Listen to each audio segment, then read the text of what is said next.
Hey everybody, it's Dave, Dugdale, learningvideo.com. So I've got a mess here of stuff that I've been cleaning sensors and using dry and wet wipes. And then I've been using this loop and this Arctic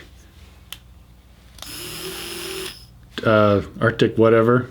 I don't even have it in front of me. Arctic butterfly, that's what it's called. It's not really a review or anything, but I came across something that I thought was kind of interesting. So the first thing I did is I cleaned up my a7S sensor, and it was pretty dirty. When you don't have a mirror here, and it definitely gets dirty. One of the things I noticed is with this particular device, when you put it on all the way like this, I think it's designed for a DSLR, but you go about right here, it's in focus, all the way down, it's not in focus.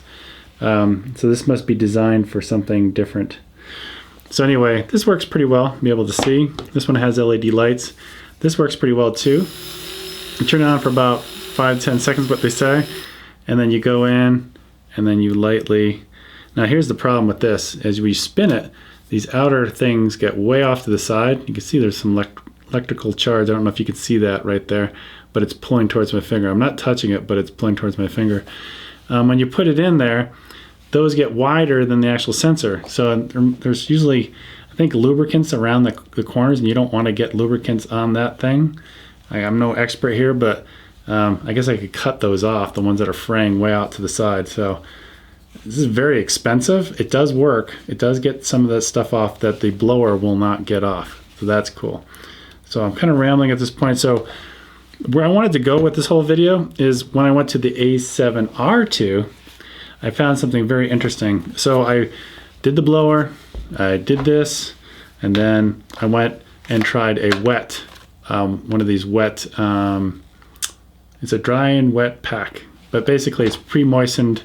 You only just do one pass and you go back the other way. But when I did it, it came out really terrible.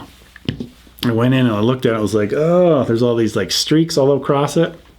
And what would happen is I wanted to go press it, put some, not decent amount of pressure, but some pressure on there, and I'd slide it across.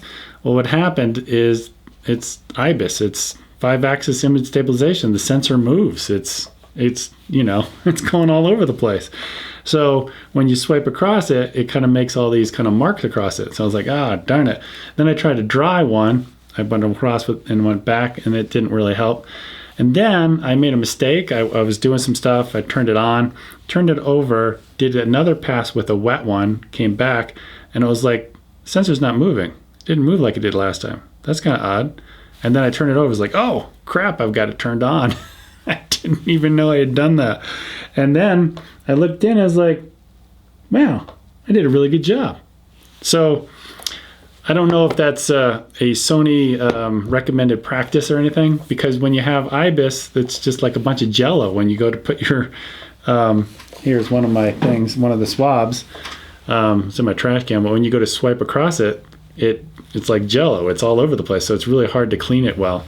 When I turned it on, I guess it locks in place somehow or does something, I don't know, and when you're going across it tries to fight against you or something, I don't know, but it worked. So if there's anybody out there that has got one of these cameras and they're getting to the point now that it's getting a little dirty and they want to clean it, maybe turn it on. Again, I'm not Sony, don't take my word for it. If you screw up your camera, it's not my fault, but I just thought I'd share that mistake I made. All right, talk to you guys later. Bye.